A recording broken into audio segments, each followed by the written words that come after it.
All right, Arizona Cardinal fans, welcome back to the Red Rain podcast. This is Red Rain episode 197. So it's time once again to welcome in your host, the one, the only, Walter Mitchell. Thank you, Kyle Little Rock Ledbetter, the one and only himself. Look at him. San Diego powder blue hat with a Phillip Rivers vintage Charges jersey, 17.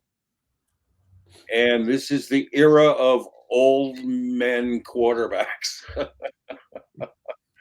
Isn't it amazing? This I mean, is, someone was saying last week the three um, yards of passing this season in a game this season were Jacoby Brissett, Russell Wilson, and Joe Flacco. And now you had Rivers coming in with 3 days of practice, and he nearly pulls off a miracle if it weren't for a Jonathan Gannon-esque defensive collapse at the end of that game. Just getting easy pitches and catches into field goal range. Wow, that was stunning. I really thought right there he pulled it off at the end with, what do they have, 28 seconds left. We know all too well about 28 seconds ourselves. So, we're excited to talk about yesterday's game, the good, the bad, the ugly, and we have our resident expert, 61 Sam, with us again today, as usual.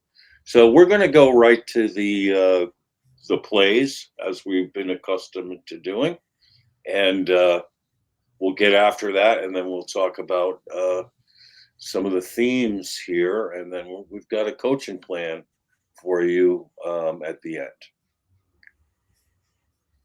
So, Cardinals kick off. They pooch it, give up 40 yards, which has been a custom lately. And, we've been talking here about they just might as well kick it through the end zone every time. Why even risk these long returns? And since we're here right now, this is what's just disgusting to me is that, they pooch it, they give up 40 yards. So, the Texans start at the 40, and then the next time the Cardinals kick, they boot it out of the end zone. So I'm going good. But what happens in the second half? The next time they kick, they pooch it again, and now it goes 60. I mean, it's just like maddening. Like, what? Do you just learn from any mistakes or what? But anyway, so it started off rough, and then 2 plays in, so 2nd and 8, we get this. There we go.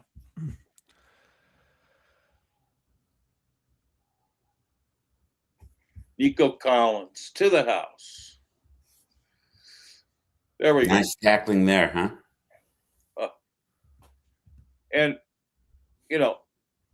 playing soft cushion with Garrett Williams on a receiver who's faster makes no sense. Along with bringing down a safety there, Yeah. You've got, I think that's Davis Gaither, kind of stuck in no man's land Correct. Between the tight end and helping on Collins. So his zone's been broken. Right. And Buddha too far away. Yeah, out of position. Yep. Yeah. So someone said on X yesterday, well, it's Buddha is, just such a liability in coverage. He is when you play him deep middle, and he has been for years. And why the Cardinals coaches don't understand that after 3 years. I mean, this is part of the problem with their use of personnel on defense is they don't seem to understand where guys are best. Buddha is fine when he's in the box and can play the flats or put him on a running back or blitz him where he's been effective. Putting him in the deep middle has always been a liability. That's just not his game. And we had Keaton Crawford. That's his game. But I think they were in a twin look there, and Crawford bit up, and then Buddha had to come from the other side. You can't really blame Buddha on this play because, as Kyle said, the other safety got sucked up. But here's what you really want to blame, and put it this way. I wrote it on Twitter right after it happened. It's just simple physics. If you take a cornerback and put him on soft cushion on the team's best wide receiver who's faster, so your cornerback is a 4-5 guy, your wide receiver is a 5-4 guy, and you give him his first cut because you don't know which way he's going, you're toast. I mean, there's no way you have the speed or the athleticism to defend that route properly. The only thing you can hope for is that somehow the ball's a little bit thrown behind and you can make a tackle on the couch. But that was not the case here. Collins was hit in stride. There was no one back to protect it, and off to the house he goes. So what you prefer to see, all right, is you get up in Collins's face, you press him and trail him. And you press the timing of that play. If you press the timing of that play, it doesn't happen like that. It just doesn't happen like that. And you have a better chance of getting to the quarterback, for one. And for two is you have a better chance of, if it is completed, at least making the tackle upon the completion. What do you think, Sam? Well, it's Buddha's tackling issues this year and his defensive play is all a result of using him in the wrong place, the wrong scheme. Everybody on the defense, we've had to see breakdowns every week. So, while Buddha racks up most of the tackles on the team, his tackling percentage has dropped. Right. But it's you said it best. Rollins has used them in the wrong way, and here you got a Pro Bowl safety, and they don't know how to use them.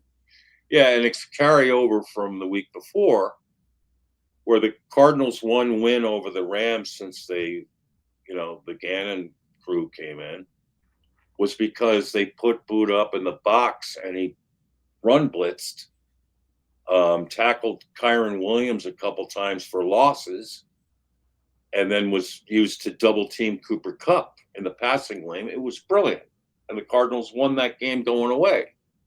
Last week, we don't see him up in the box. No. Against the Rams, where I'm sure they were prepared to have to try to deal with him in the box, and I'm sure they were really worried about that. I said, it was like just giving the Rams a total break and putting Buddha in a spot in no man's land where in space, that's not his game. No, it's not.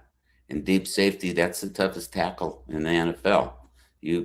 When you play deep safety and you cover quick wide receivers, you're going to have a higher rate of missed tackles. There's no question. Yeah, and his issue is the same with all the cornerbacks. We spend all this money on an offensive line who doesn't pressure the quarterback. Oh man, I know, and that's really dispiriting. I mean, I guess they got one sack yesterday, which was induced by Walter Nolan, where I think he deserved half a sack because I think he reached out and tripped up the quarterback. Yeah, I mean, the pass rush has been negligent. Here's my theory, and I just wrote about it on Twitter, is that, because people are saying this defense is checked out. Well, here's why, in my opinion. This is my theory. It goes back to the Vikings game, the fourth quarter last year, was Gannon electing not to try to close the game out on offense on a fourth and 3, kicking a field goal to go up by 6, and then playing the most preposterously soft defense where you don't even cover Justin Jefferson. And Sam Darnold, which he pulled off again yesterday, has proven, unlike any Cardinals quarterbacks, that you give him the ball with a chance to win in a 2-minute drill, he'll deliver. And he delivered in spades that day on a 4th and 7, where all he had to do was see Justin Jefferson all alone 7 yards downfield and connect with him there, and it extended the drive, and then they end up scoring and winning the game. Well, the next day, Jonathan Gannon said the mood of the players was that they were totally pissed off following the Vikings game. Well, yeah, they were totally pissed off. They were totally pissed off at the head coach and the defensive coordinator and how they were put in a position to fail in that game. And it was just so passive-aggressive. And I think it had a ripple effect then because they were losing down the stretch. They went 2-5. They won they won only one game when it kind of counted. And it was against the Patriots at home and lost everything else and got whooped.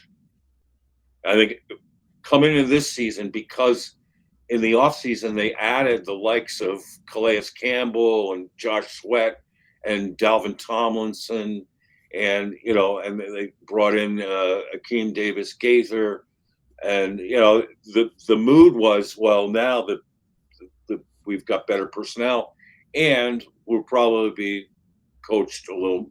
The team will be more aggressive. Only no. The same fourth quarter passive, ultra-conservative approach prevailed even from game one when they nearly lost in the fourth quarter to game two where they nearly lost in the fourth quarter with leads. And then it just kept compounding itself with Gannon saying every week, we'll fix it. There's no fix from him. There's none. There's no fix. It's the same thing. SOS, different day. And I think the turning point this year was in the Titans game when once again on a third down they have a chance to ice the game. It's 3rd and 8.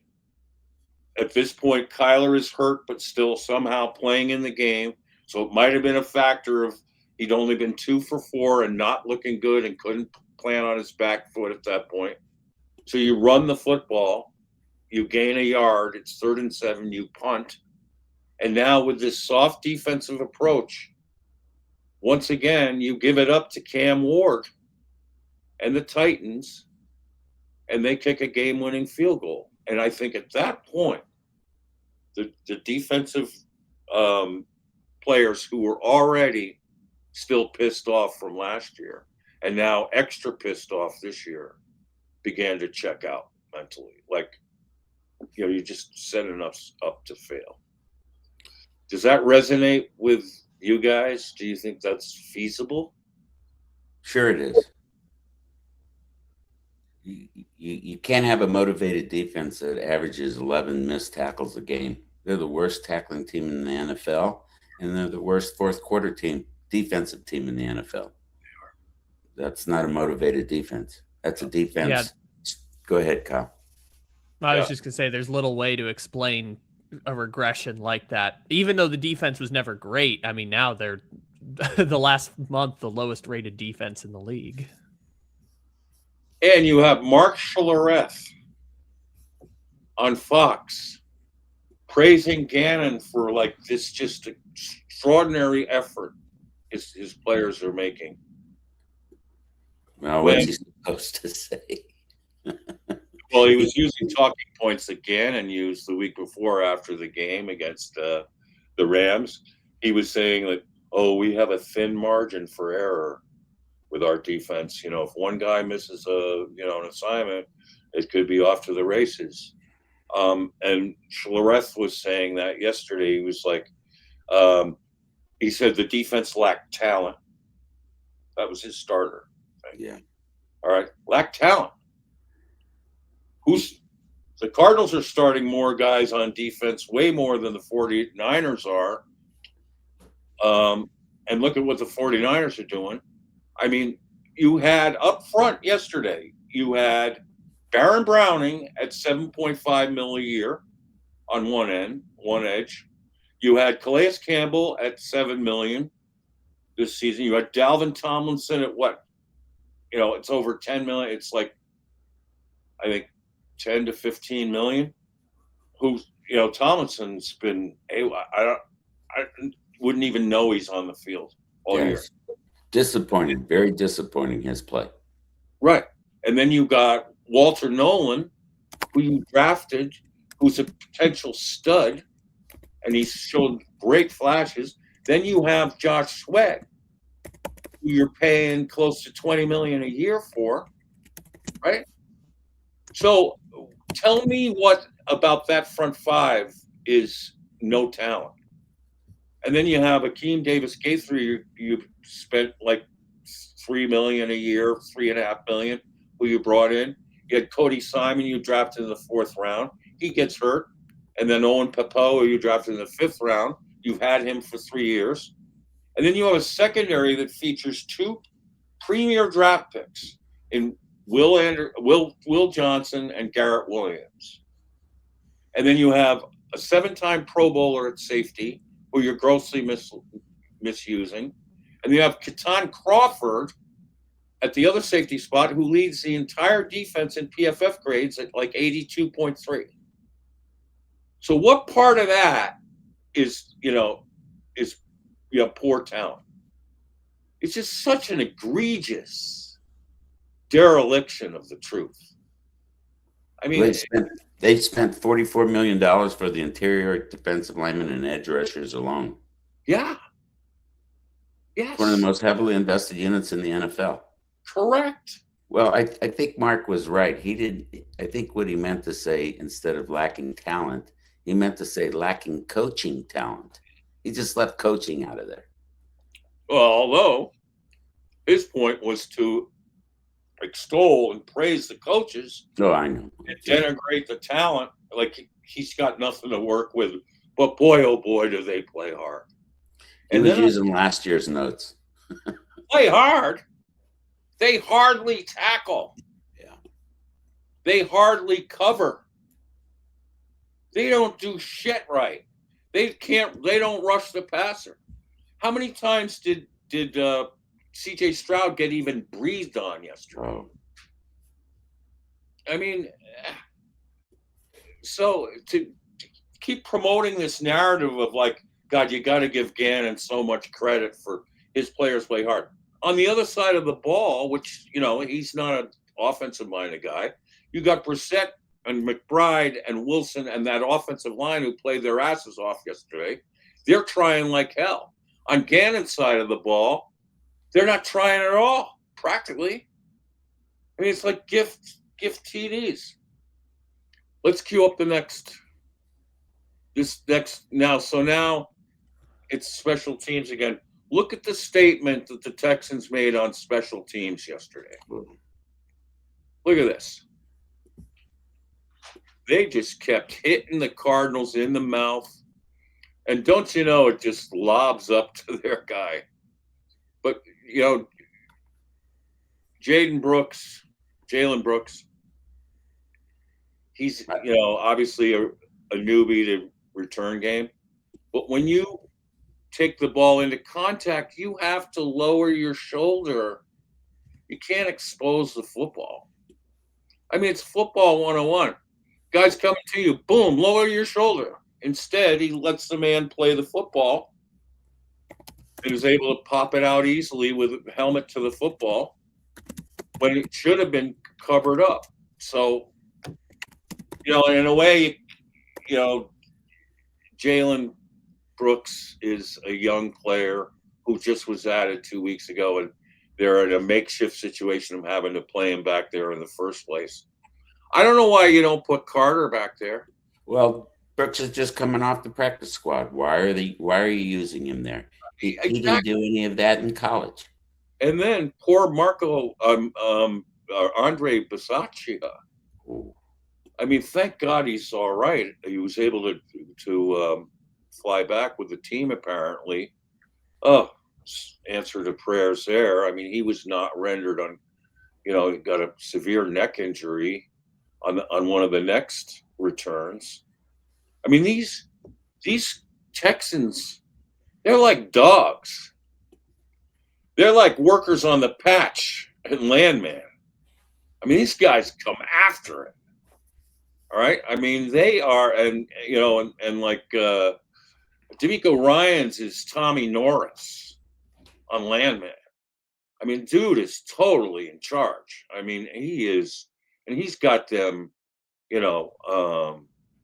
playing ball in big time. I mean, they've won 6 games in a row over really good teams. They whacked the Chiefs, they whacked the Bills, so and look at these special teams and what factor that had in the game. The one play the Cardinals did have nice was Calais Campbell's block. Leave it to Calais to be the one, he's special teams player of the week, and his experience, and that was great. But the rest of it was a blooper reel of just gaffes. All right, so now talk about blooper reels. I mean, the Texans got lucky with bounces yesterday. This errant snap bounced right into Marx's hands. He looks like shot out like a cannon. I mean, you're just looking at yourself. Well, let's break down this line play and why we're not getting. Now, to the Cardinals' credit, they had made a few stops down in the red zone, and they had held the Texans to a field goal after the offense went 3 plays and -7 yards, and then they got the ball back, and then they held them, and they were making tackles in the red. So I can't say this is just typical, but last week we saw Bilal Nichols get pancaked like 5 yards, 6-7 yards down the line of scrimmage. I mean, on this play here, look at the double team they get on Tomlinson. Oh my goodness. See, and this is how well prepared the Texans were. This is the exact same play that the Cardinals got whacked on last week by the Rams and Kyron Williams and Blake Corum. These off-tackle plays where you double down on the tackle because the Cardinals linebackers aren't filling fast enough, which is an issue. But earlier, in the previous series, we had guys like P.J. Mustipher stepping up, who's really coming on. I mean, he sure is playing really bright spot. Tomlinson for sure. So this was unfortunate. So now it's 17-0. I was confused too by the personnel package here. I mean, they're in 13. Wouldn't you want to go a little more jumbo here? Which this is not a terrible decision to play linebackers there, but I guess maybe once you see that, you substitute somebody. I was just a little confused. But let's look at how they react once the ball's snapped. All right, just watch these 4 guys right here. So you got block. Right. 4, I can't tell. That might be Popo, kind of gets caught right in there. See, like we saw last week where they had Buddha at the way back, not covering anybody. It's the same thing now. They have Darren Hall. How's he going to help you on a 3rd and 2 running play? I'm also confused why you got Will Johnson there, and then I think this is Jalen who's guarding on the outside. I can't really tell. No, maybe not. Maybe that's Williams. Collins, or maybe it's Williams. Yeah. Yeah, but anyways, putting 2 corners in with 13 personnel is a strange decision. I get he's supposed to be spying the running back, but still. I mean, Papo was trying to scrape, but he doesn't get to the hole. He doesn't get to the hole. Look at 44. Right there. I mean, he should have been in the hole there. He's sitting in. They're coming right to his hole. What's he doing over there, 44? Look at that. I mean, there's no misdirection. Why aren't you sitting in the hole? It's just unbelievable. Just mind-boggling. But if there's been one silver lining to the Cardinals this year, they do tighten up, in the under the 10-yard line at times pretty well, and but in this case, it was, just wasn't happening. Now we get a response from the Cardinals offense, which was great to see. And Third and goal. Third and goal. Little play action here. Love the way Jacoby floated to his left away from pressure from Will Anderson Jr. or whoever was rushing that edge. And McBride. I mean, what we saw from McBride yesterday, and I tweeted this out, is so special. I mean, put it into context. He put on a clinic, a tight end clinic, versus the number one defense that had been shutting down the best tight ends in the NFL all year. They shut down Kelsey. They shut down Ty Warren. I mean, to like minimal, like 20 yards a game. And McBride drops 123 on him in 12 catches and 13 targets. I mean, we're viewing something incredibly special. And on Twitter, all these fans are saying it doesn't matter. It's garbage.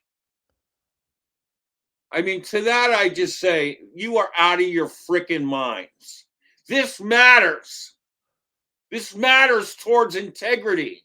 It matters that someone cares enough to play like this. And McBride said himself after the game, personal accolades don't mean anything to me over winning football games. Let him say that. But he's playing his ass off. Look at this second one. Look at the racks, RAC, run after catches he's putting up. I mean, he's a bull in space. Yeah, splitting the linebackers there is a great play. And then beats 5 tacklers to the end zone. And people say this doesn't count. It doesn't count. It's garbage time. It's just so maddening to me.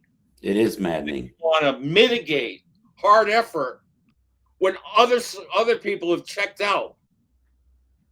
I mean, if anything, this should be doubly praised. You're in the midst of other guys checking out, and you have these two. Brissett hitting McBride 12. That second pass to McBride was on a dime. Just past the show that again, Kyle. That second touchdown. I mean, that was boom on a frickin' dime. That was thrown in there so precisely, and that all McBride had to do was look it in fast, and McBride's looking back just at the right times. Boom, splits the defenders, and then he's got one mission. He's gonna bowl his way through people into the end zone. It's fantastic. That doesn't get you excited, if you're a Cardinal fan and that doesn't get you excited, nothing freaking will. If you want to call that garbage, damn. I'm sure a lot of people stopped watching by that point. I mean, 30-7 in the third quarter for a 3-10 team. Well, they had it switched to another game. Well, this is the reason why you want to keep watching. Yeah. You got something incredibly special going on here with this guy and with Wilson now and with Jacoby. Jacoby missed a couple passes yesterday, but he had a really good game. Had a really good game. And then guys on Twitter are telling me he sucked. I mean, and that all that matters is the beginning of the game, and then once they got behind, it's garbage time, so it's just padding stats. Yeah, Texans weren't playing like it was garbage time. Correct. And their coach wouldn't let him. he's not a let your foot off the pedal coach. If anything, he's put it on harder. Do you see the way the Texans tackled yesterday? Cool. I mean, one team came out tackling, and it wasn't the Cardinals. I mean, the way they swarm and the way they pick each other up after they stick people, how they're really into it, how they love the game. Our guys, Buda Baker makes a great tackle. Nobody comes near him. Nobody picks him up. No. They're just all playing for the individual selves, I guess. No one's getting excited. And I think now that they figured out that the coaching is just so bad and they've checked out mentally, with it, they've lost the love of the game. They do not look like a defense that loves playing the game, including our two good corners who played at three-quarter speed yesterday and just seem to readily accept getting beat. Let's show the second Nico Collins TD.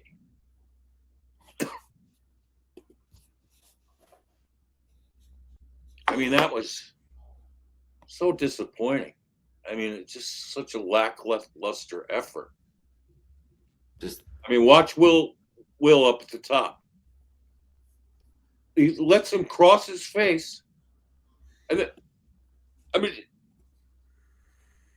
look at how weak that effort is. That is a horrible effort. Once your man makes a move, you got to bust into catch-up mode. You got to hit the turbo. And look at him after. It's just like, oh, yeah, no problem. That's like a Gannon-esque after the game kind of, yeah, we got to tighten some things up. We'll get it right someday. It's just awful to watch.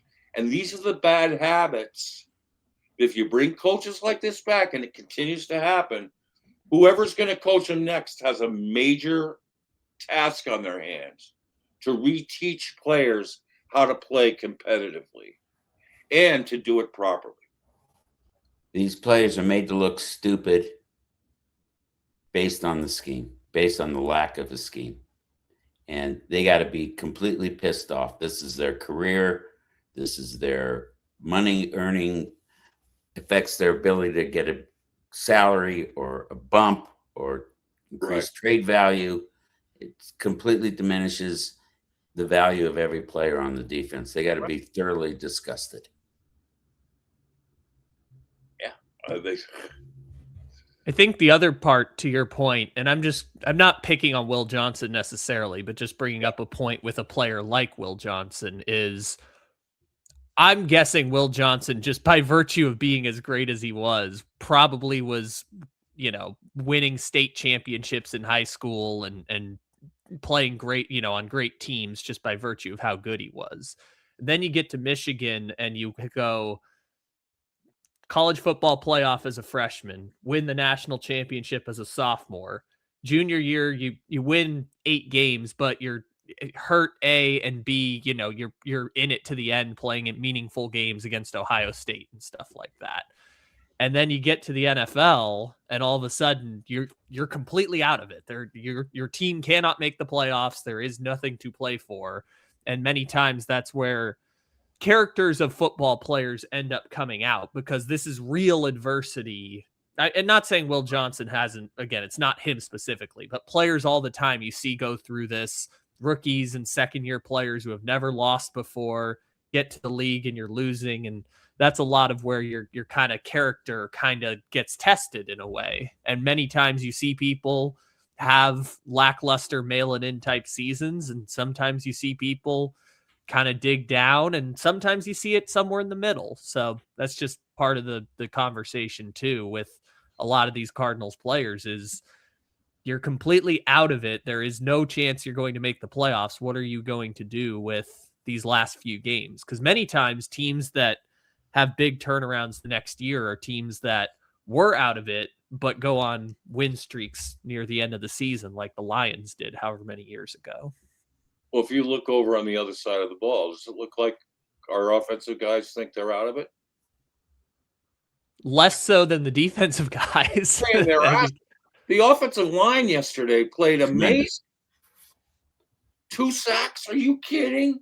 That was the ray of hope yesterday. These young guys are playing really, really well. Really well. Yeah. With a makeshift, Josh Fryer started at left tackle. Left tackle. Beach is playing at a high level. Always. And then you got the 2 young guards, Gaines and Adams, coming on. Adams had the one play he got knocked backwards on. I think he got kind of surprised at the athleticism of the guy in front of him, because typically you don't get a player of like who was it, Danielle Hunter or somebody. I mean, coming up playing your guards and just knocking you backwards. But Jacoby just happened to be in a shallow pocket then too, which didn't help. And he got knocked back into Jacoby. That was one of the 2 sacks. But the rest of the game, Adams played really well. And everyone will say he sucked because you don't watch him all the other plays. It's one play. Everybody, can make a mistake. I mean, he played hard. Gaines is playing really well. It gives you hope. And going back to Johnson and Garrett Williams, one of my favorite guys on XK1, tweeted out, asked me, what's wrong with Garrett Williams? And Kyle, can you go read the response I made to that tweet from K1? Read his tweet and read the response I had.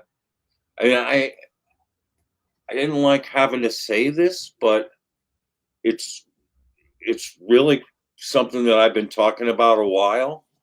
So K1, since day one, Garrett Williams has been getting burnt every single week. What TF happened? So go ahead, Kyle, read this. All right, so this is Walter's response. Garrett Williams is a brilliant zone corner and safety. He is not fast or twitchy enough to play sticky man coverage versus quicker players, nor does he have the flexibility in his hips to flip them and recover. It would help if the coaches would make him press, but they just cushion him where he has no chance, like on the Nico Collins TD on the 3rd play of the game, which we showed earlier. Right. The same can be said of Will Johnson. Super in zone when he can keep plays in front of him and make jumps on the ball, but too slow in man to be consistently sticky. And neither one of them is a consistent tackler, which for zone defenders is a huge detriment. Yeah, typically you want ballers on those edges. Look at the Texans cornerbacks. Freaking ballers, man. How about Kwame Lassiter? Let's throw up the Lassiter interception. This was and this just to recap this while Kyler's queuing up the Lassiter interception. And this is a guy we could have had that we traded out of.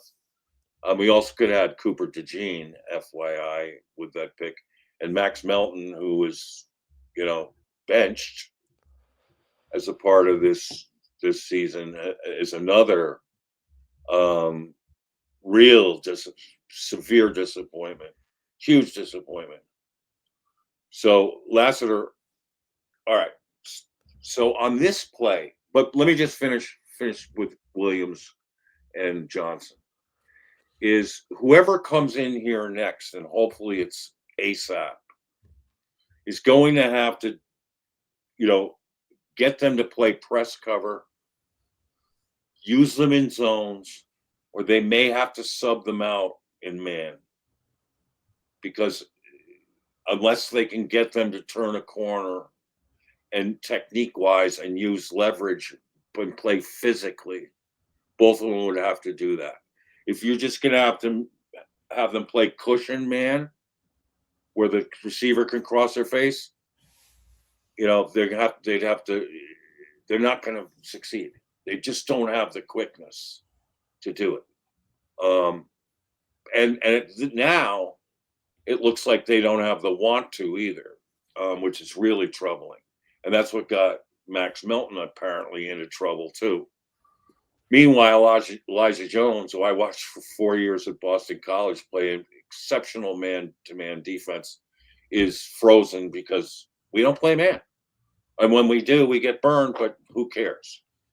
But here, on this play, credit Lassiter for running through the route the way that, unfortunately, in my opinion, Wilson just slowed down. See, he looked like off his break, he didn't accelerate. It also looked like Jacoby forced that throw a little bit.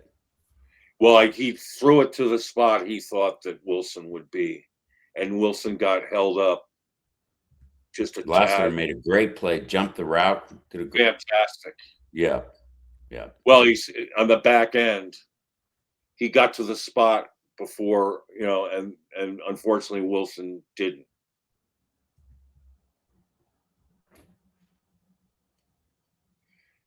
To me, I think what happened here was that Wilson was supposed to cut earlier and sharper. And well, especially in the red zone. He threw it to split. It was a shot hole between the corner and the safety. And he threw it to split them. I don't think this was a huge mistake by Jacoby. Oh, I don't either. I think he's this just wasn't a synced up. But here's the thing.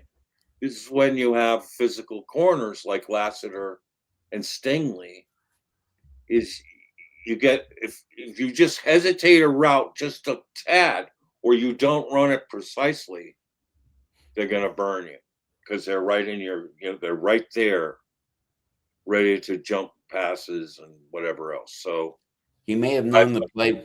He may have known the play was coming from looking at film too, because this is a formation. Yeah. This is a play we run almost every game. Could be Tampa Bay, Todd Bowles all over, deja vu all over again.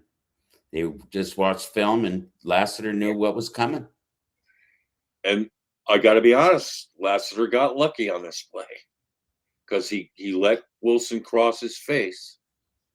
So, and by all rights, Wilson, if the ball is thrown, on, at the right spot where he was, it's an easy touchdown.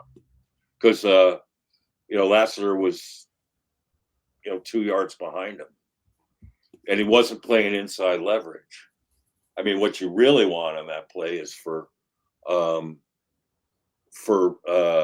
Lassiter to leverage that. But he never quits on the play, and he's one step ahead of Wilson, where he gets to the ball before Wilson does. So you got to credit him there. But all in all, I thought watching him yesterday. Did you see the tackles he made? Oh my God! I mean, one tackle he put on. Well, first, what was it? Stingley, who knocked Bam out of the game. Yeah. DeMeco Ryans, coaches up there guys like every player's a tackler. You don't take plays off from tackling. And look at the upfield play Stingley made on that, and it ended up twisting Bam's ankle, and he's out of the game the rest of the game, which was a big loss for us. I thought Carter came in and played really well. I thought Carter did some really good things. So that was, and so, but one run to the left for Carter, Lassiter came up and took the absolute romance out of the off tackle play. I mean, he would yell, boom. Yeah.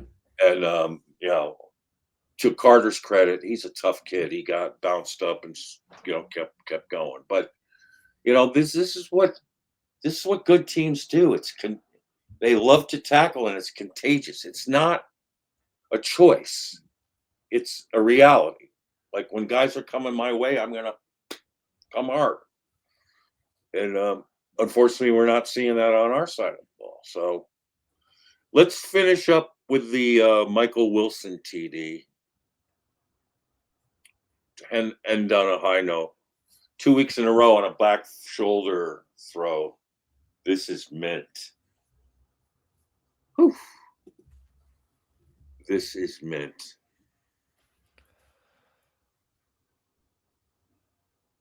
Look at how he holds on, too. And it's against Lassiter, who's having a really good game. And I think it showed that I think Michael Wilson had there been a little better plan and a little better rub-off plan for Wilson. He could have had a bigger day. But, again, people are going to say, well, this is garbage. It doesn't count. So you might as well not be watching right now to see something like this because it doesn't count. And I would argue, my argument against it is the only way out of these doldrums is to play hard for 60 minutes. And regardless of the situation, play hard like this and press on and persist. That's what winners do. They persist. They don't quit and give up. And the fact that we're able to see this as Cardinal fans, it's a redeeming aspect of this team right now, is to see how special this is and relish it. I mean, we're not winning games. But, here's the other thing, too, is like, can we go to the tweet of Kyle Odegaard's, like about Jacoby since he's, was appointed starter? It's like a minus 75 differential in points. Yep, here we go. I mean, here's the other argument is like Jacoby sucks because he can't win. Go ahead, read that, Kyle. First read Kyle Odegaard's. Oh, now it's minus 95. Yeah, wow. I didn't realize this. The Cardinals are now 0-6 with a minus 95 point differential since naming Jacoby Brissett their starting quarterback. That's actually kind of crazy. I didn't even know that that's the case. That's actually really bad. But you make the point. Kyle, you're the odds guru. Do you know that the Cardinals were favored in 3 of Kyler's 5 games, and the Cardinals have not been favored in a game since? Listed as underdogs for every one of Jacoby's starts. Jacoby's opponents are a who's who of first and second place teams. Colts 8-5, Packers 9-3-1, Dallas 6-6-1, Seahawks 10-3, now 11-3, Niners 9-4, now 10-4, Jaguars 10-4, Bucks 7-7, Rams 10-3, now 11-3, and Texans 9-5. How's this for a differential? Opponents in Jacoby's 9 starts have a 65% winning percentage. Opponents in Kyler's 5 starts have a 48% winning percentage. I mean, which one of those teams were we supposed to beat? Tell me. Make an argument. We're not favored for a reason. And the minus 95, we know what that has to do with. This defense. I mean, to discredit Jacoby on this. Now, recently it's been bad because they're getting these holes. In other games, Jacoby was keeping it close. He kept it close against the Colts, the Packers, won against Dallas. Seahawks got away from us. 49ers got away from us. Jaguars went into overtime. Bucks went down to the wire. Rams got away from us, and Texans got away from us. But I don't know why this is a Jacoby thing. Like you're pinning well, Jacoby can't win. Well, I'm not sure he has had an optimum chance.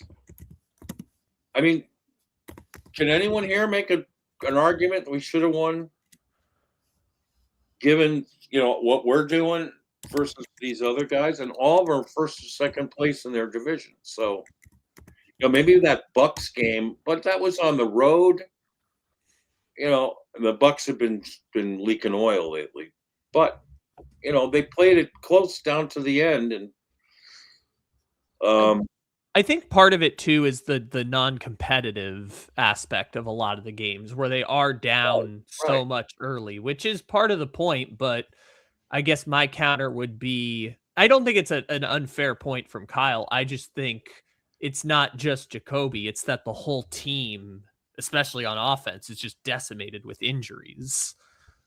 Jacoby's obviously one part of that because Kyler, for whatever his reasons exactly are, is on IR, but you're on third string running backs, practice squad wide receivers, backup offensive linemen, third stringers in the secondary. Like the whole team has been decimated with injuries, which is, again, not a good enough reason, I think, to keep the coaching staff around because there's other problems, but it's a combination of Jacoby is playing many of the times with third stringers at their positions. That too. He's also playing with a defense that's allowed 40 points in 4 of their past 6 games. I mean, the first punt of the day, Houston's first punt of the day, came with 9 minutes left in the entire game. Correct. I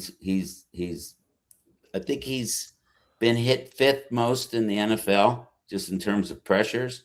And his sack rate puts him in the top 10.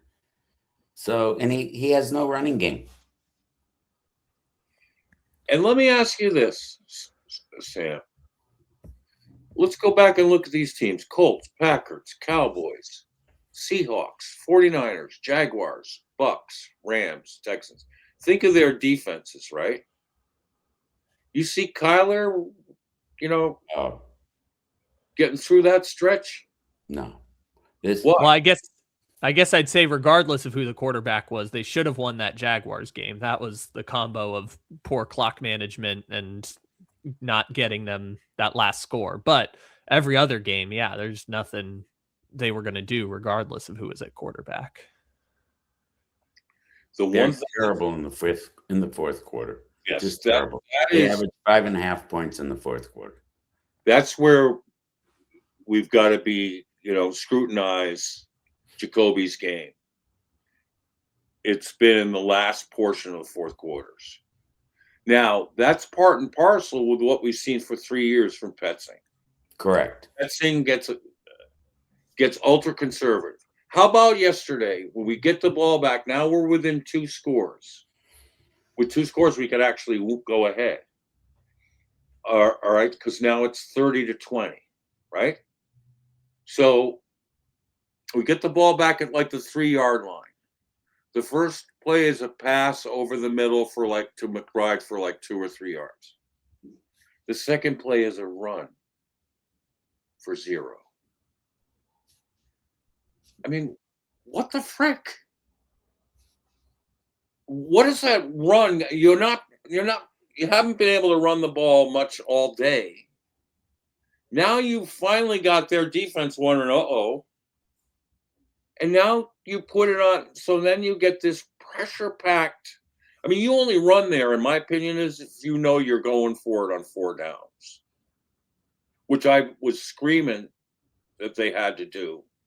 Why not? Kicking it back to the Texans after that was basically give up. Because you got away with getting a stop on them. You had to capitalize at that moment. Because you cut it to, 30-20. I mean, or no, it was. Well, anyway, there was a chance then. Just put it that way. I'm getting my scores mixed up a little bit, I think. But there was a chance at that point. And you get the ball back in a rare scenario where it was like one of the only times the Texans didn't score all day. So now you got some defensive momentum. You get the ball back. You throw a 2-yard pass. You run into the line. And then on a 3rd and long, you're incomplete on a ball that looked like Higgins got mauled trying to catch. But they don't throw the flag. But it doesn't matter because now it's 3rd and long. And I'm saying you got to go for it. I don't care we're backed up in the other end. If you have any chance of winning this game, you need to capitalize on this possession. And they go ahead and punt it. And then the Texans go straight down the field and score and then remove all doubt. It's that, but Petzing, something happens to him late in fourth quarters where he's so tentative and conservative. It's got to stop. I mean, we can't continue this. Now, what's disappointing to me is a guy of Jacoby's experience hasn't corrected this himself, because he's got a carte blanche to do this. He can say, look, guys, we got to get this 2-minute drill right. I mean, anyone see Sam Darnold with 28 seconds again yesterday? I mean, it's unbelievable. Bing, he did it against us. Does it again. And spoils. I mean, Kyle would have been rocking that Phillip Rivers jersey for a week now. Oh, I was so sad. He I was so wouldn't sad. take it off if they had pulled that off. And they had 28 seconds to do it, and they blew it. That's what the good teams do. Yeah. Win the game at the end.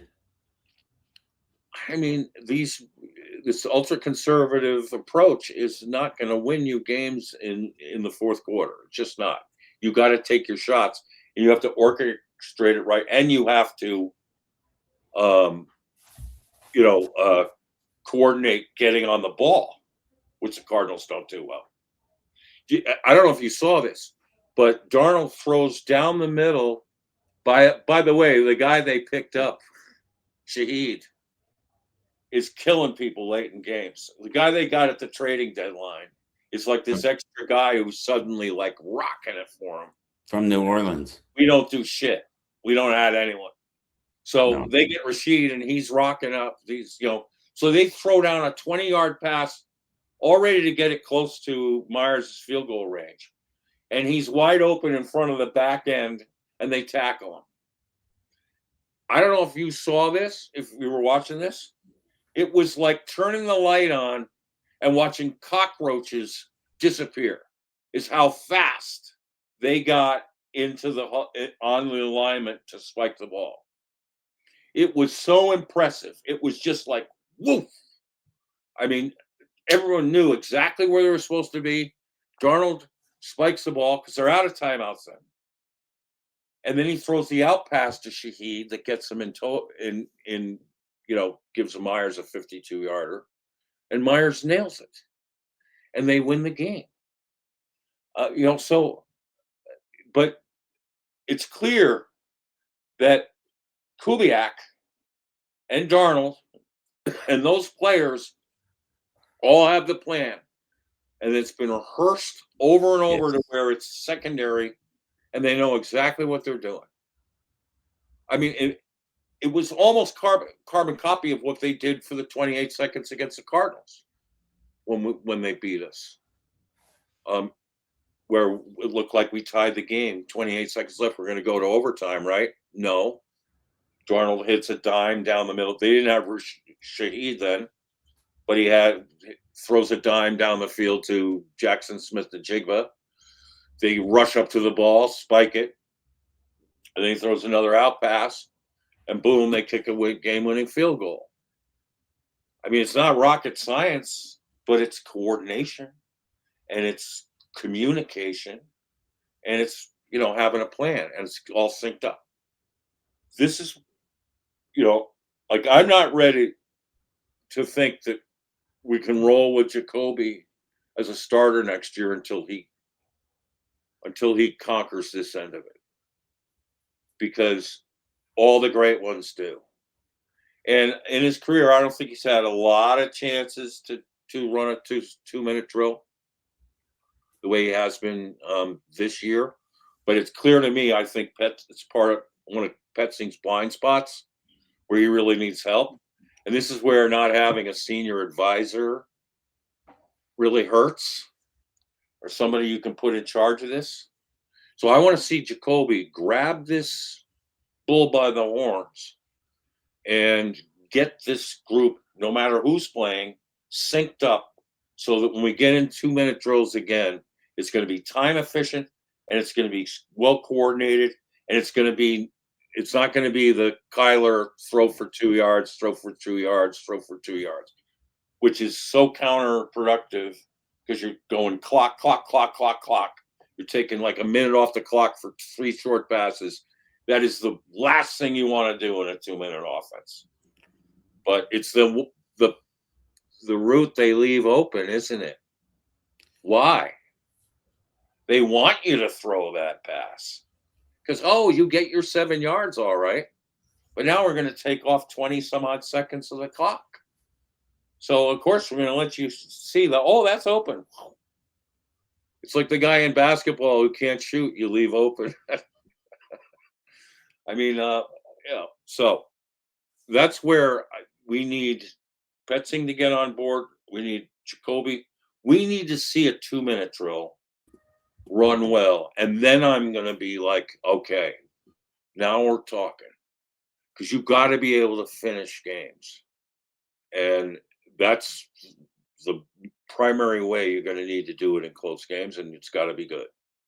Well, let's make sure we connect the dots here, Walt, because we didn't have a two-minute game when Kyler was quarterback either. So this is on the OC. I agree. Jacoby needs to take the bull by the horns and get things worked out, and he's going to have to do it on his own with his receivers and his offensive line. But they haven't had a good 2-minute game since Drew Petzing got the job. And let me give you an irony on that. I've seen it one time in one game from one quarterback. It was Josh Dobbs against the Ravens. For the entire fourth quarter, it's 2-minute drill, and he got us back to kicking an onside kick to be able to, if we recover, we could go and try to win the game. And you know what happens is, that's the last down he ever played for the Cardinals. We finally get a 2-minute. He scores like 2 touchdowns. He gets us rolling with a 2-minute, patented offense. And then they tell him, no, you're not. We're going to go with Clayton Tune next week. Oh, and we're not going to trade you, but we're just going to go with Clayton Tune. And Kyler's all. But then we are going to trade you. But then we are going to trade you. And I mean, the irony of that, of Dobbs being able to do it. But other than that, never seen it from Kyler, except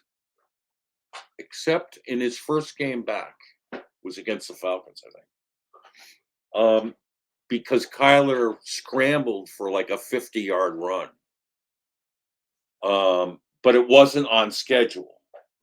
He was able to get us out of there, not through the air, but through his own legs. And kudos to him for that. But the coordination of the passing game, ultra passive, ultra time wasting, it just hasn't been in sync for 3 years. Other than that one game where Dobbs got it going. So I'll say also that Eagles game where they had the comeback at the end of 2023.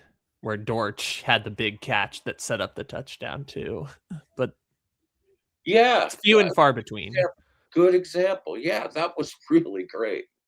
I don't know if they were in 2-minute mode then, though. They were.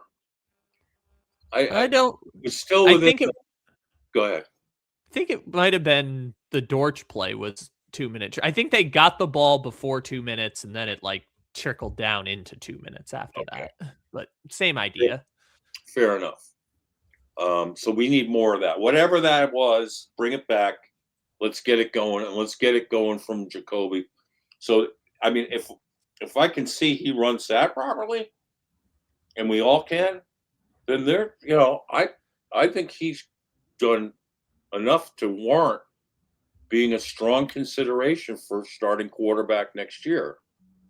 Or certainly a strong competitor to win the job during the offseason, depending on who they had or whatever. And, old man football is legit. We talked about it last week. Kurt Warner was 37 when he made his Super Bowl push.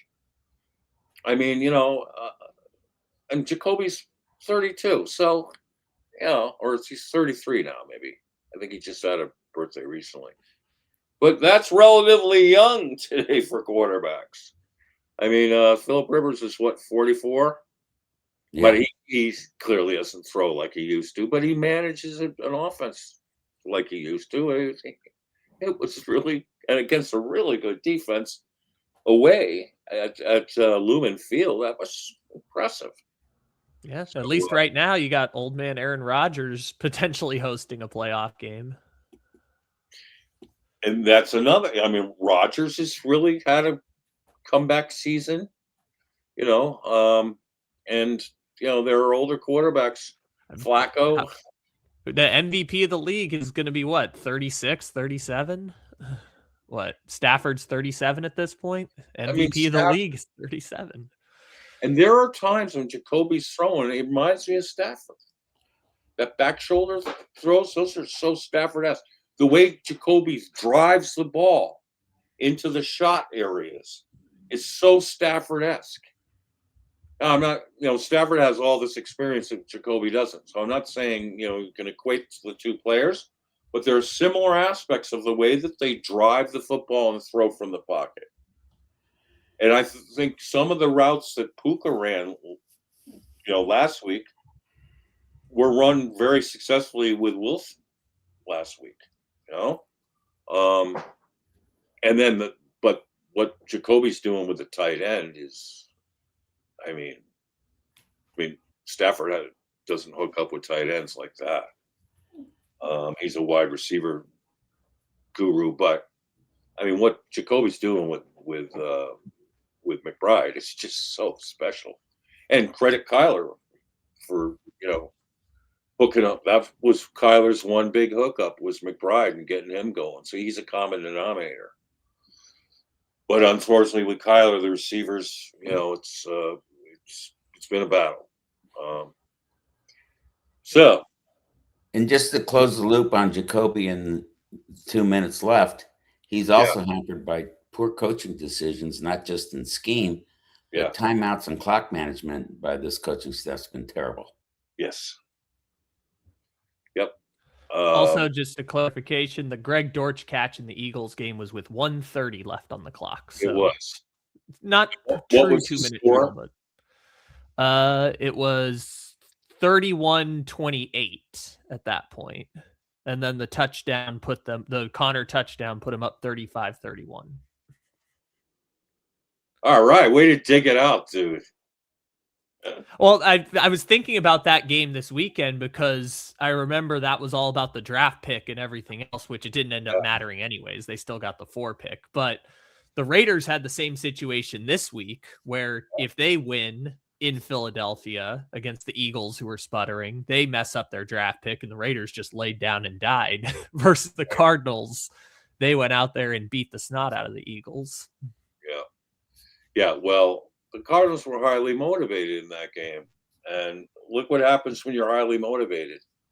And yes, that was one of the better fourth quarter that we've seen in years. So yes, kudos. But were they able to recreate that much ever again? No, they blew a 15-point lead against the Titans, who still can't win a game. I know they beat the Browns, but they still can't win a game after beating the Cardinals. Yeah. Well, that's the next step. See if we can take it to, get that 2-minute drill synced up. And that'll be a huge vote of confidence and a great sort of prep to head into next year. But speaking of next year, all right, this week I've been engaged on all sorts of debates on Twitter about Todd Bowles, who, the rumor is that maybe, the Bucs could move on from Todd Bowles. And the minute I heard that, bells went off for me, at least personally. Was that he's the best defensive coach, in my opinion, I've ever seen on the Cardinals in all of my years watching this team. I can't think of another defensive coach that's quite as who made in-game adjustments that were so brilliant and halftime adjustments that were just whoa. I mean, if we were losing at halftime, we had to gather together. Suddenly, something went on at halftime where we're turning the tables, and I think it would be an absolute coup. And like the perfect guy, really, to become the next head coach. And I say perfect guy because, and I've been saying this a while, if we don't get an experienced coordinator with, with the cojones and the know-how and the gravitas, we will never compete in this division. Not against McVay, not against Shanahan, not against Kubiak. It is a number one priority. We're doing okay on offense. We're not doing okay on defense. We have to turn this defense around. So, and we've been talking about it on Red Ray now for a few weeks. Because give me one of Todd Bowles, give me Nick Fangio, give me Brian Flores, give me who's the other one? Robert Saleh. Oh, if we can get one of these guys who gives us a chance in the NFC West against those juggernaut offenses run by the best offensive minds in the country, then we got a chance. And Todd Bowles, I mean, you know what Todd Bowles did to Mahomes in the Super Bowl? Anyone remember? I would Held call Mahomes it the out of worst the end game zone. of Mahomes' career. I mean, held the Chiefs to 3 field goals in a 31-9 win, resounding win. You know, people are saying, well, he's never coached. He's never won a Super Bowl as a coach. He's won a Super Bowl as a player. He's won a Super Bowl as a team exec back when he was a Philly, I believe it was. And he's won a Super Bowl when he was defensive coordinator and called a brilliant game against one of the best quarterbacks ever. And now he's a head coach. And people want to poo-poo that he's won 3 consecutive NFC South championships in a row. And he probably may go ahead and win again this year, given that the Panthers lost yesterday and that they're right in there with the Panthers at 7-7. And people say, well, that division sucks. But, all right. You know, everything's got to be mitigated. But listen to this rebuttal. First is, Bowles, when he was appointed, was able to do something that Bill Belichick wasn't able to do. Is sustained success post Tommy. You know, I mean, 3 playoffs in a row, winning your division is sustaining success. They didn't just drop off the map, and their salary cap was so screwed up because of all these guys like Gronk signing in for like $20 million. What they were doing salary cap wise was, kicking the can down the road. I say that's a pretty amazing accomplishment given those circumstances. And I'll say this, it's divisions are cyclical. I mean, has an NFC South always been sucky? Well, how about this? In 2015, who went to the Super Bowl? We Carolina. played a championship game, right, with Cam Newton. They were like 15-1 or whatever. All right. Then 2019, who went to the Super Bowl? The Nolans Saints. Okay. Then in 2021, who went to the Super Bowl? The Buccaneers. And won it. Right. So, I mean, it's not like the NFC South's been a suck division. It just goes in cycles. And the key is, wherever you are, can you sustain success? Just a note, the Saints didn't go to the Super Bowl that year, but they should have. They got robbed on the pass interference by the Raiders. What year did they go? Well, they won the Super Bowl in 2011, but they never made the Super Bowl with that new version. The Falcons went to the Super Bowl in 2017.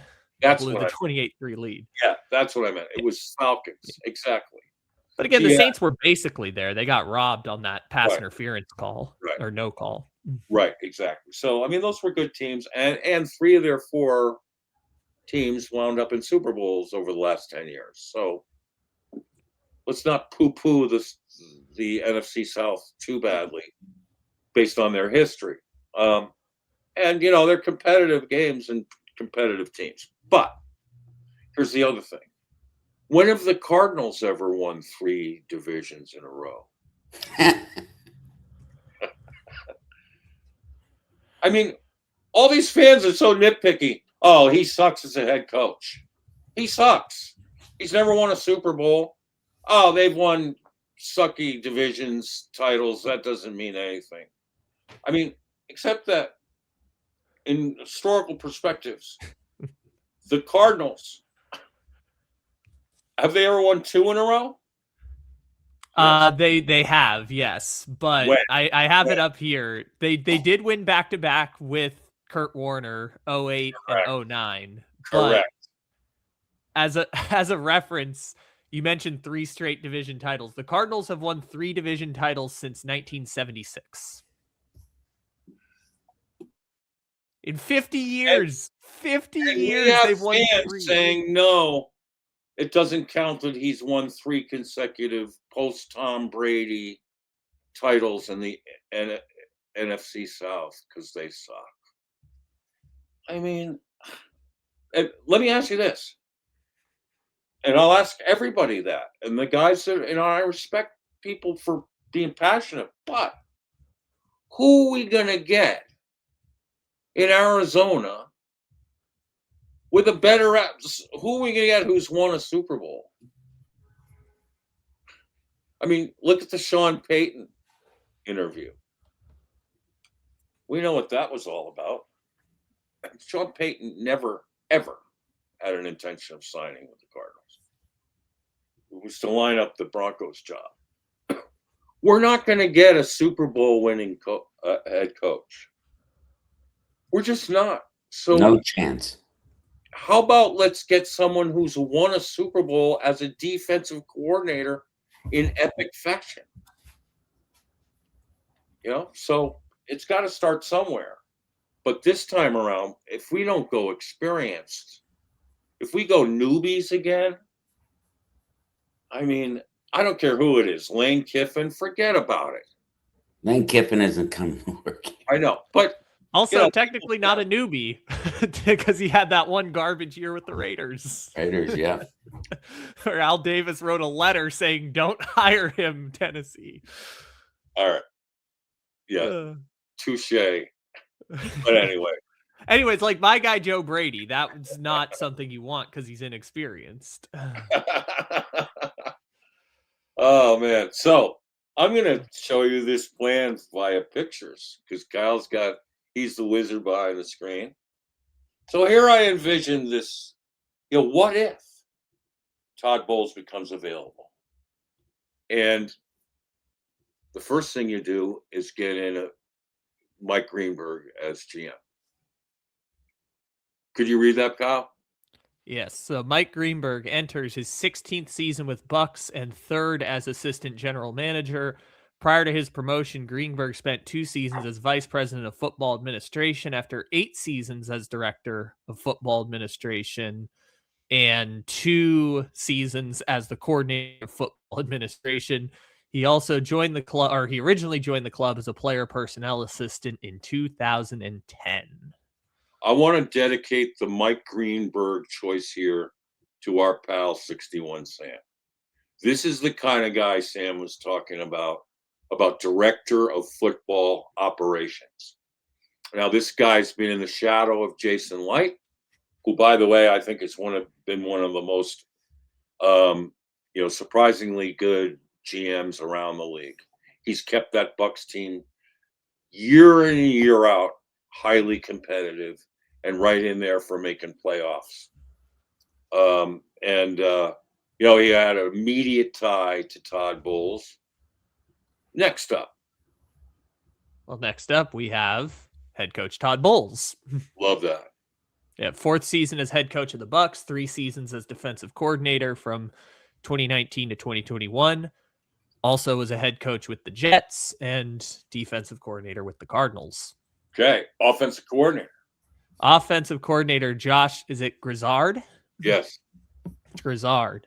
Grizzard enters his 2nd season with the Bucs in 2025, first as offensive coordinator after spending 1 season as the passing game coordinator under Liam Cohen of the first place Jacksonville Jaguars.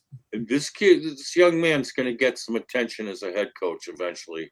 I'm not sure it's going to be this year, but eventually. But Todd Bowles, lines up his OCs really well, and I think he's got help from Bruce Arians and Tom Moore.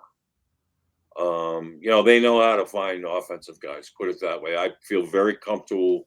Whoever he gets, we're going to be in good shape with. Next up, defensive coordinator Larry Foote. Larry Foote enters his 7th season. Footy. Old Footy. Yup. And enters his 7th season with the Bucs in 2025 and his first as run game coordinator / outside linebackers coach after spending the past 3 seasons as inside linebackers coach / pass game coordinator. Previously spent 3 seasons as the outside linebackers coach under Bruce Arians from 2019 to 2021. I loved Footy when he was coaching here with Todd Bowles. I've always loved this guy. As a player, I loved him for us.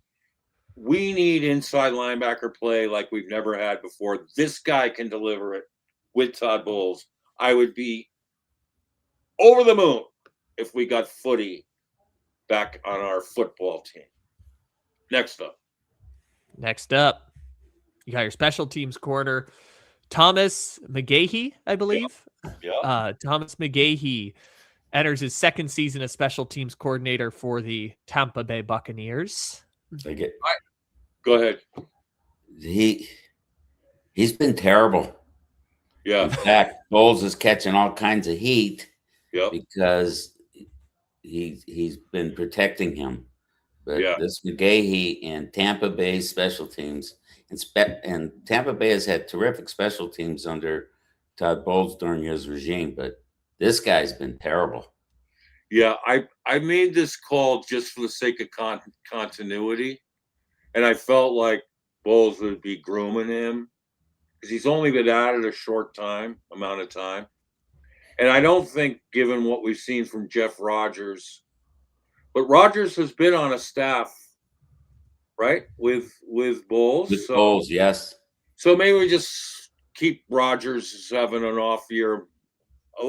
A lot to do with the attrition on the team too. Right. That really hurts. Right.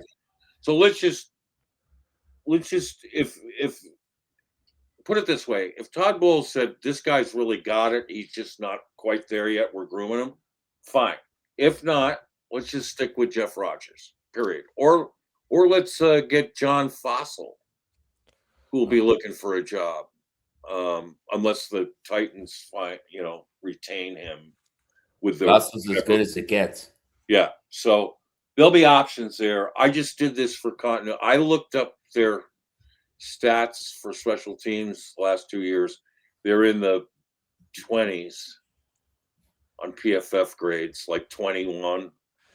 This isn't terrible, but it's not great. And so that gave me pause. So it did give me pause, but I like this. I like this guy. Oh, I love this guy. Yep. Tom Moore, your senior offensive assistant. And I love the other guy, George Edwards. Yep. In fact, I was wanted this offseason. He was the guy I earmarked for Gannon to bring in because they have ties to the Vikings when Edwards was the DC there. George Edwards. Friends. Let's add up the years of experience here. Let's see. First went to the NFL in 1998. So you're looking at 27 years of NFL coaching experience. That'd be more years the entire Cardinals' current defensive staff. Amazing, right? Yep. Mm-hmm. Defensive coordinator Minnesota, you mentioned. Defensive coordinator Buffalo. Defensive coordinator in Washington. All that stuff. Yep. Who would he be replacing on the current Cardinals staff? Answer is nobody. Because brilliant Nick Rawls and brilliant Jonathan Gannon, they don't need any advice. They don't need any help. Why would they have a guy with a whole bunch of experience helping them teach their kids how to tackle. Right. I still keep making this point. It doesn't matter who the coaching staff is. Marvin Lewis lives 15 minutes away from the facility. There you go. And they don't ask him. The Raiders brought him in. That's a longer commute than Arizona. And he left the Raiders. Just go give him a key card. Doesn't matter. Just give him a little bit of money and a key card and just let him come in the facility. I'll tell you what, if they whiff on the other defensive coaches, I'd take Marvin Lewis as head coach. Like that. For what we need someone who's been there, done that, knows how to do it. I'd take Lou Anarumo. Lou Anarumo was one of the only other guys who could ever slow down Mahomes. And Josh Allen. Beat them both. Big. I mean, so we need – I don't care if he's a leader. They're all leader of men anyway. That's such an overrated, thing with head coaches these days. What you need is one guy to take great care of one side of the ball. And you need a complementary piece on the other side. That's exactly right. That's what you have in LA with the Rams, and you have it also with the Chargers. You also have it with the 49ers, and Seattle's the perfect example of it. And we're a perfect example of a team that doesn't have that. Yes. And if Raheem Morris gets fired. No. Oh, no. I'll tell you what, I'd rather that than have a newbie. No. Not for me. All right. I'm having a hard time with Raheem Morris. Not that I think he's not a good coach, but he has not been given the pieces to succeed. Like, I think the problem in Atlanta is the general manager, and I'm having a hard time evaluating Raheem Morris's job because I feel like the general manager has not set him up to succeed. But I thought he did more with less than I've ever seen this last year in LA. I mean, they really were down on their luck. And they didn't make any big additions, and he was playing all draft picks, like fifth, and they didn't have draft picks back then, early ones. So he was doing it with 4th round picks, 5th round picks, 6th round picks. And I just saw that year he was did an amazing job keeping that team competitive and contenders. And so that has stuck with me as something resonant. But he struggled as a head coach in Atlanta. That organization has been struggling for years. So but this is how focused I think the Cardinals need to be. They need to find a guy. Now, if anyone would know how to defend it, if McVay offense, it would be Raheem Morris. Because he was there every day. He knows what to do. See, that would be a valuable strategic advantage that we could get. Now, saying it and doing it are two different things, but he was doing it for every day. Here's the last one I want to throw at you. Vance Joseph. And I say that, I mean, if we could guarantee that somebody else is actually coaching the defense, and that my biggest worry with him is that Bidwell, because Bidwell loves him, brings him back with Kyler, because Kyler wanted him as head coach.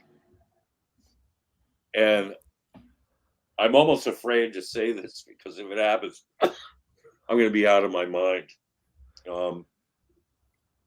But this is how important this is. We need somebody defensively. And I'm not trusting that you can get one of the best guys who would be on the market for being, the counterpart to an offensive minded head coach. I mean, so if we're going to go again with some like linebacker coach from some team that's doing this for the first time, in my mind, there's the odds of us being competitive in the NFC West under that scenario are slim to none. And you know, I'm 70. I don't know how many more rodeos I have left. And so when people say patience, I don't have patience, man. This is either going to happen soon. It's not going to happen. So anyway, let's look at the Bucks free agents. That got me a little bit thrilled too. I saw three guys that jumped off the page at me there. Imagine these guys as Cardinals. Go ahead, read that up. So your top free agents are cornerback Jamel Dean, projected salary 13 to 14 million a year with a PFF grade of 83.0, which is really good. Rashad White, running back, projected salary 7 to 8 million a year, PFF grade 82. And then defensive tackle Logan Hall, projected salary 5 to 6 million a year at 64 PFF grade. I think Logan Hall is probably ready to take the next leap as a player. He's on the verge.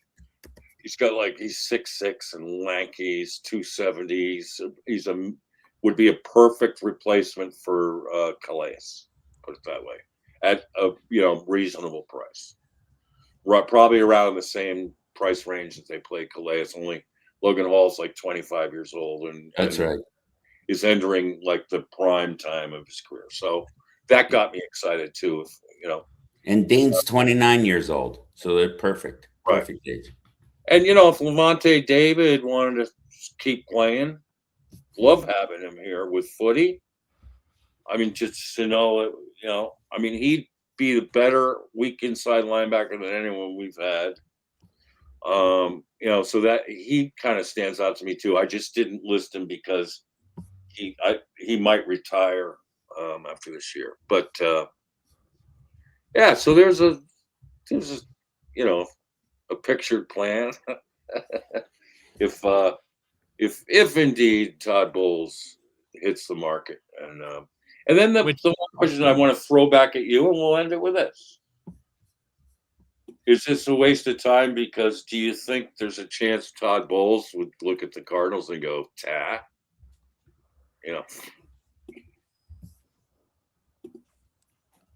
I think they have a shot at getting Bowles. I do. I think they have a real shot at getting Bowles because he coached here before. He understands the owner. He might be able to negotiate some, some distance away from that owner. I think he would. I think he would be good. I also like the GM you brought in, but in my opinion, the next head coach for the Cardinals needs to be an offensive-minded coach. The game's just changed too much. The rules have changed. The offense is too important. And I also think in terms of continuity, because we've had way too many coaching changes in too short a time, you have a good OC, he's going to get poached much quicker than a good DC. So I think if you have an offensive coordinator under Todd Bowles come in here and this team really gels offensively, he's going to get himself a head coaching gig somewhere else, or at least be on a lot of people's minds to leave Arizona. And so I think we need an offensive-minded head coach. But Todd Bowles in this group would certainly be a major improvement.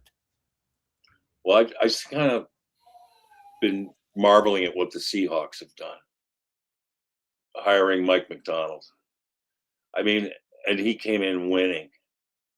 I mean, I don't think without him as the head of that defense, there's no way they've won 20 games in the last year. I mean, last 2 years. I mean, you have to give John Schneider all the credit in the world. I mean, and they've been making do. Ryan Grubb wasn't bad. They won 10 games, and he was like second in the league in passing. But it just wasn't quite what McDonald had envisioned, and so they brought in Kubiak. Kubiak's probably gone. Like you said, Kubiak's probably gone within a year or two. It could be this year. It could be the Cardinals come knocking for Kubiak. Well, that would be a guy I would really be excited about. Yeah. So, but then it makes me worried. Who's going to be the guy who's going to take on McVay, Shanahan, and whoever replaces Kubiak in Seattle with those weapons, with Darnold and Smith and Jigba and Kenneth Walker. They're loaded. Kubiak has enough cachet and enough experience around the league and enough contacts where he will attract a solid DC to come in and coach with him. All right. I want to think of who let's start doing our homework about who would fall into that category. Because because I really like Kubiak, so I'm on board with you there. I like Grizzard too, but I think he might not be ready just yet. I mean, there are a couple others that I really like. Brady. I know Kyle Little Rock is high on Joe Brady up in Buffalo. Boy, they had an epic comeback yesterday with Josh Allen. That coach, if had they not won that game, that coach might have been available. Yeah, and hard to believe, but that's what the rumors are in Buffalo. Yep. Be hard to imagine, and I think if they don't win a Super Bowl soon, he probably will be replaced. And I wouldn't mind having him either. Oh no, as a winner. Terrific. I mean, so but it's just I don't know if it's a moot point because Ben Albright keeps insisting, no, Gannon's safe. So if Gannon's Bruce Arians keeps insisting the same. Who? Bruce Arians.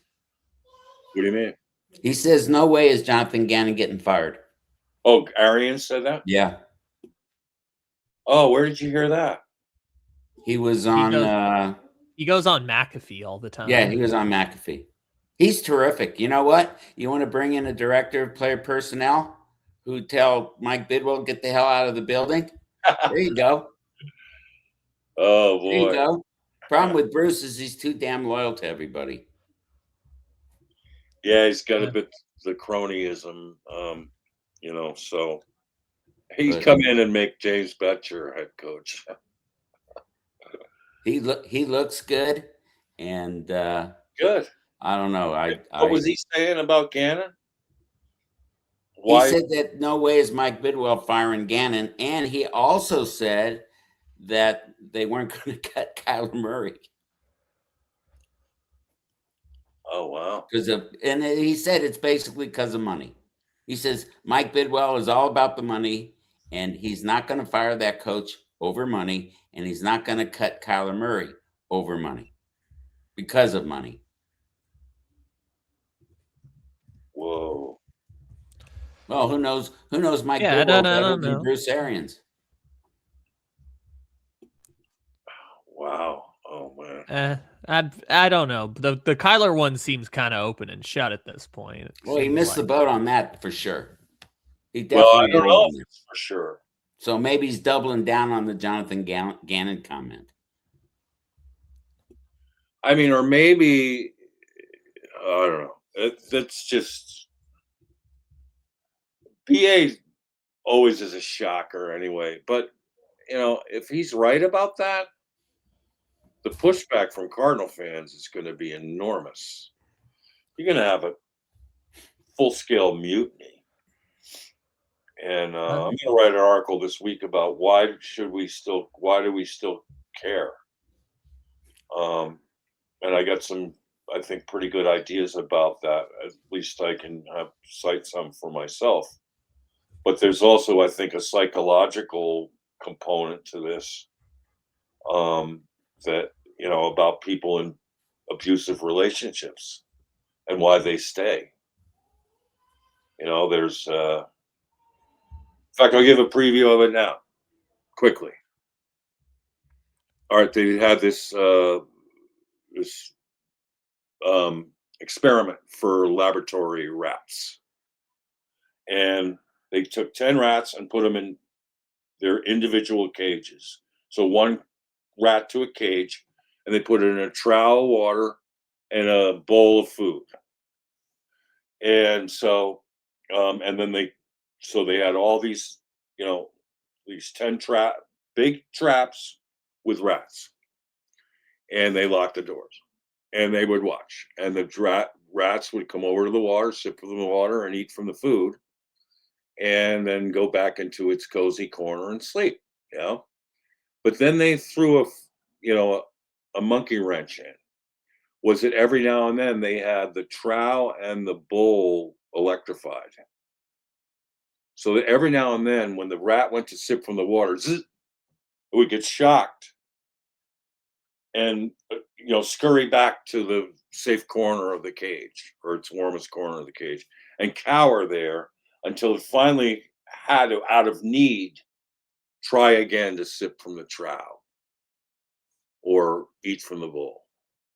And then was so relieved to find that when they could, without getting zapped, they took full advantage of it.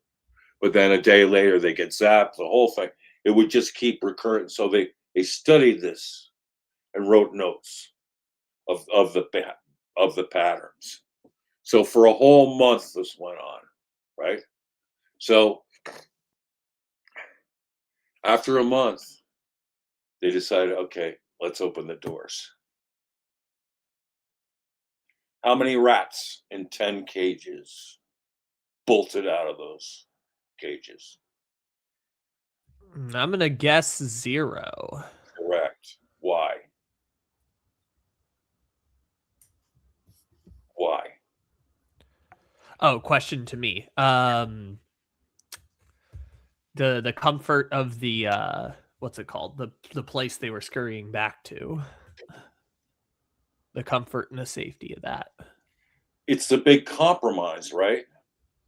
Like, and this is so true to people in abusive relationships, is you get just enough of a positive to worry about, to think the devil is better than the one you don't, right?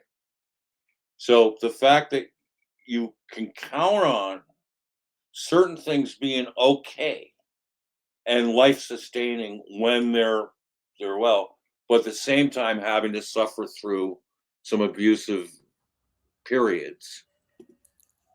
So the comfort of that and routine, and we're all sort of creatures of habit, aren't we?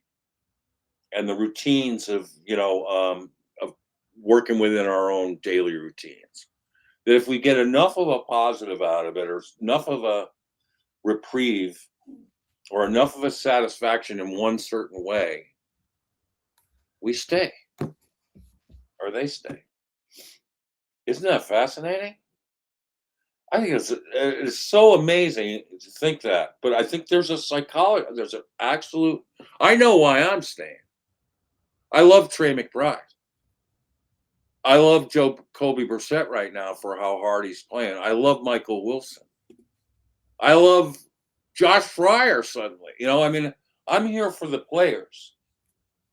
And I've always been here for the players. And I'm hoping what's best for them. And I love a whole bunch of the alums we have, like in Larry and Larry Centers, and guys that I've always so admired and appreciated, the Ring of Honor guys. Most of them I'm just enamored with. Pat Tillman is virtually my all-time hero. So there's so many positives there that I can't give up on and never will. But Sam, why do you stay? Well, I wish I had a good answer for that. Maybe I'm just a lab rat. I don't.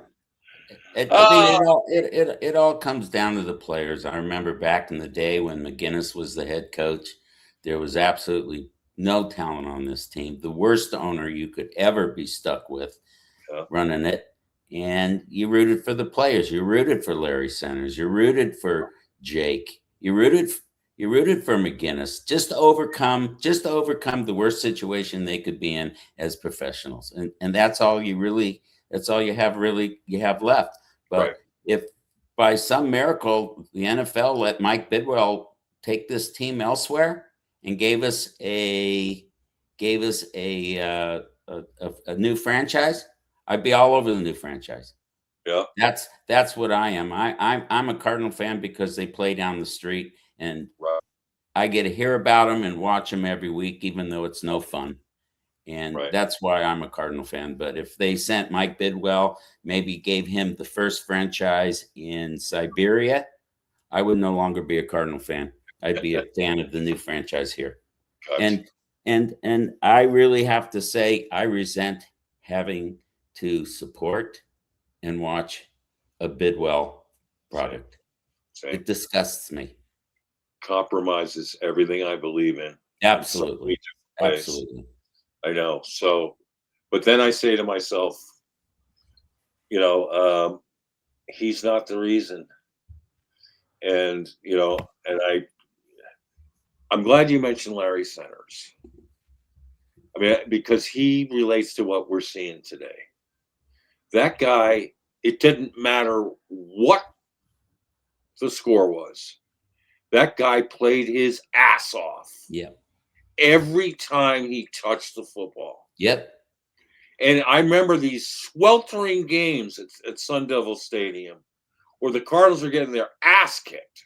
Right. And in the fourth quarter, he's breaking tackles and scraping and clawing for every blade of grass. Yep. And this is what's happening now for us with Jacoby Brissett, with Trey McBride, and with Michael Wilson, and this makeshift offensive line that's working their butts off. Michael Carter. These guys are busting it when they don't have to. And it's so easy to just, like the defense, say whatever and check out. And that makes me want to stay when you got character like that.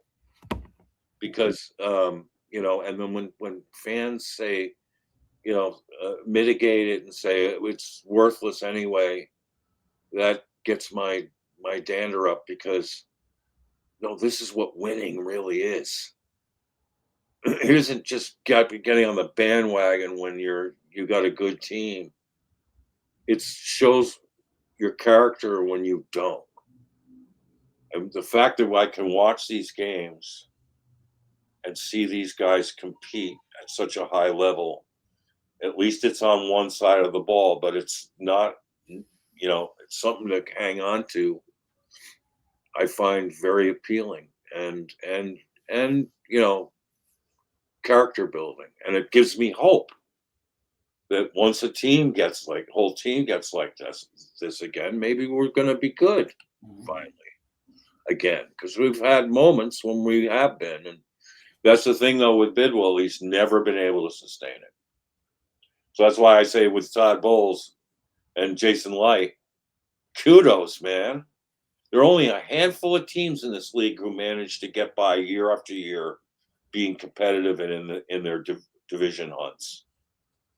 And we can name them on probably one hand. And now some of them are falling off, like the Chiefs. Amazing how they are not qualified this year, and they're facing,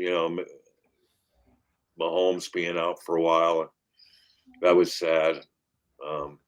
And then, boy, last night with Parsons going down, that was brutal. I mean, you saw that. You were watching your Broncos. Fates of teams can change like that, with one devastating injury. So that was a brutal moment there for the Packers. Right? Weren't they playing your Broncos yesterday? Yeah. Yeah. It was a good game. Yeah. Parsons' leg just buckled. It did. And your boy, Bo Nix. Yeah. He played great. Yeah. Right? Offensive-minded head coach. If that kid would have been drafted by a defensive-minded head coach, I don't think his improvement would be so obvious. Right. So I'm glad, you got me thinking about offense too. I'm not ignoring that. But and we got to do our homework, because we got to say, if we get Kubiak, who can we get with him? And what are the options? Because if we get a great option with Kubiak, maybe an older guy who won't be a head coach anymore, but who's got all this experience, and I'd be all over that in a second. And then it would address all our major needs all at once, because we got to get a quarterback guru in here. We got to rebuild the quarterback room.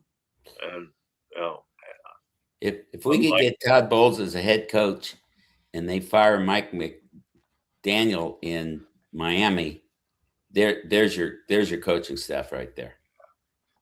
There's your coaching staff right there. You've got an offensive genius who maybe isn't ready to be a head coach as your offensive coordinator, and you got Todd Bowles.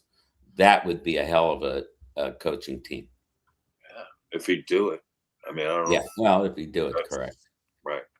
Yeah, there's going to be offensive coordinator jobs all over. Yeah. So, Kyle, wrap us up. Give us your parting shot, and then we'll wrap it up. What's on your mind, Little Rock?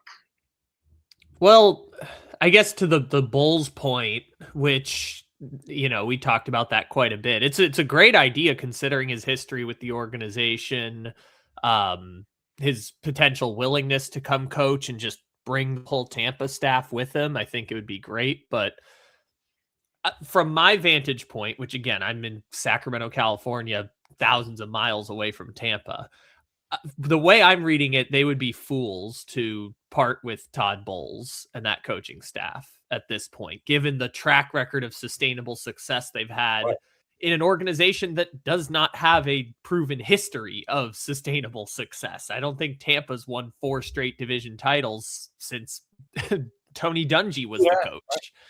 So I think it would be jumping the gun for them to move on. Now, I don't know what the deal was with him calling out the players thing, and if he's losing the locker room potentially. I don't know what was going on with that whole situation on Thursdays. If the locker room's turning on him, then I understand why they might make a move like that. I don't know what the deal was. It was just very strange for him to F-bomb his players and say they had no want to after that Thursday night game.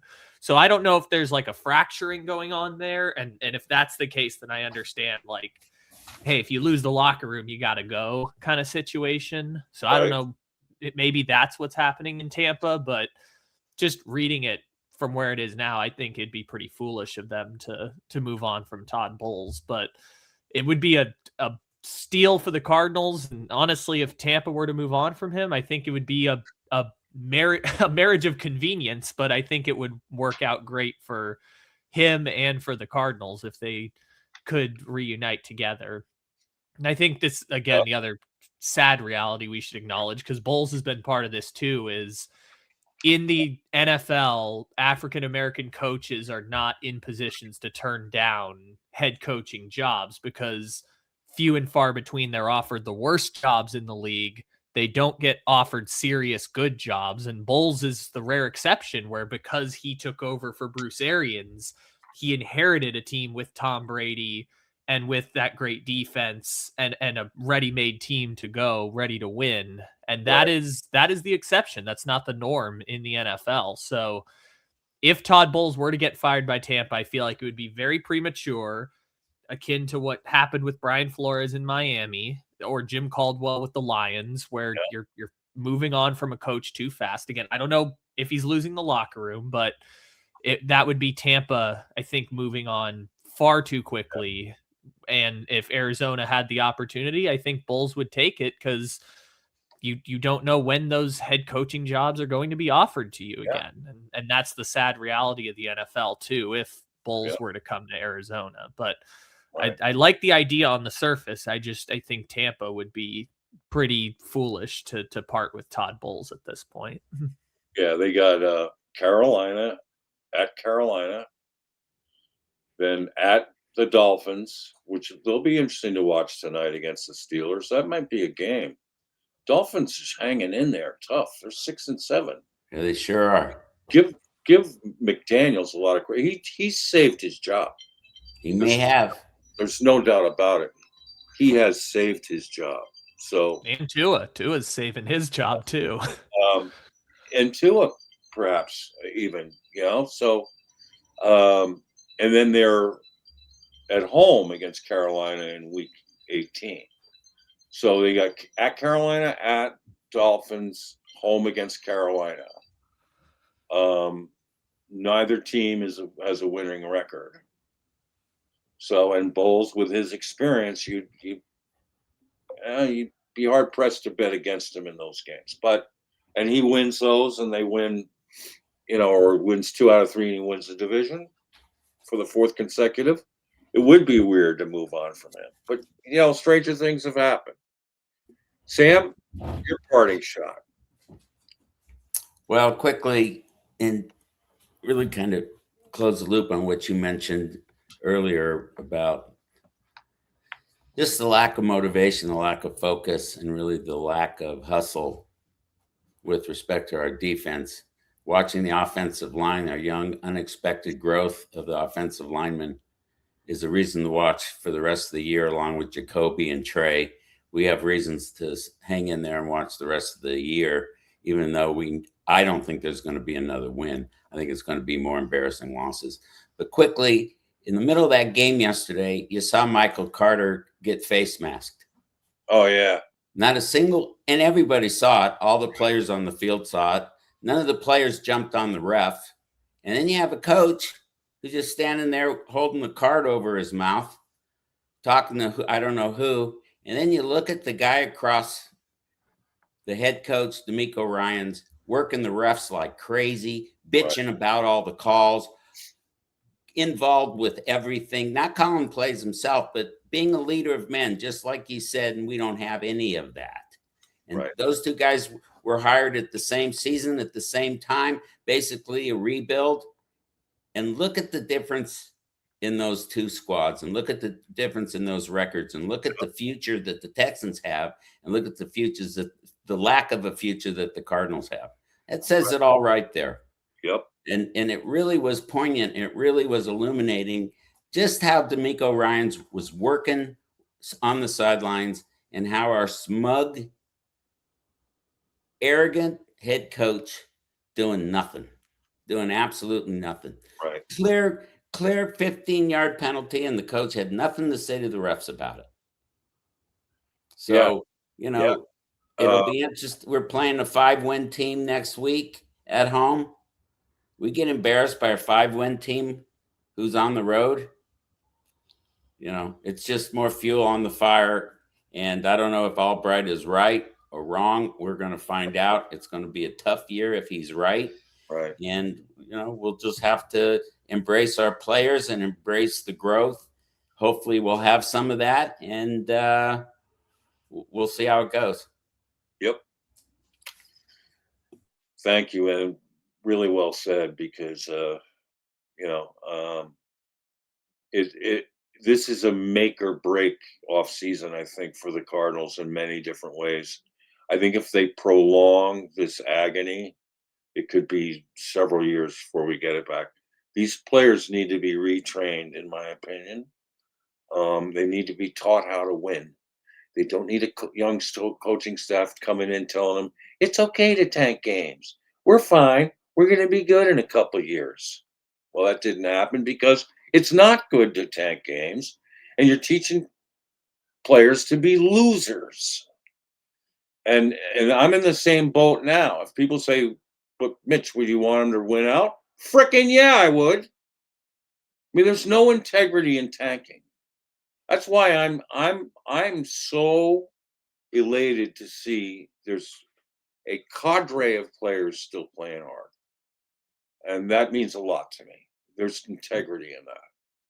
But and here's the other thing about people missing the boat about Jacoby Brissett. There are guys on Twitter saying he sucked yesterday. What? Because he missed one third down pass, which was, overthrown to Michael Wilson. I mean, get this. All right. Recently, the Texans. I mean, it's if you aren't even noticing who our opponent is. Hello, We played the number one defense in the NFL who's kicking ass. All right. So Mahomes, all right, throws for 160 yards. That's all he could muster for a 19.8. He throws 0 TDs, 3 interceptions for maybe the lowest QBR of his career, 19.8 a few weeks ago. Then Josh Allen throws for 253 yards and no touchdowns, 2 interceptions. They sacked him 8 times and a 67.4 QBR. Here's Jacoby's line. 27 of 40, 249, 3 TDs, 1 interception for a 98.9 QBR, which, by the way, if you're high 90s on a QBR, you're slinging it. That's a really good grade.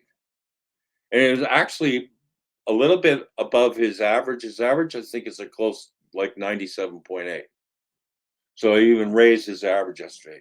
This was a dang good game by Jacoby. And plus only getting sacked twice was cool. And people are saying, oh, the Texans players coasted. They didn't play hard after. Come on. Come on. They're not coached that way. They're not like our guys who would coast under this coaching staff. All right. They're not. So thank you all. We had a really good showing last week. Hope to keep building from it. Please subscribe if you want. It's free. And keep showing up and talk to us. Reach out. Give us a comment. Give us a question we want to answer. And I got to get Little Rock off to work right now, so we got to go. And so I'm going to quicken the ending. Just have a great week, and let's just dream of the day when rain is showering into the Red Sea. Red rain.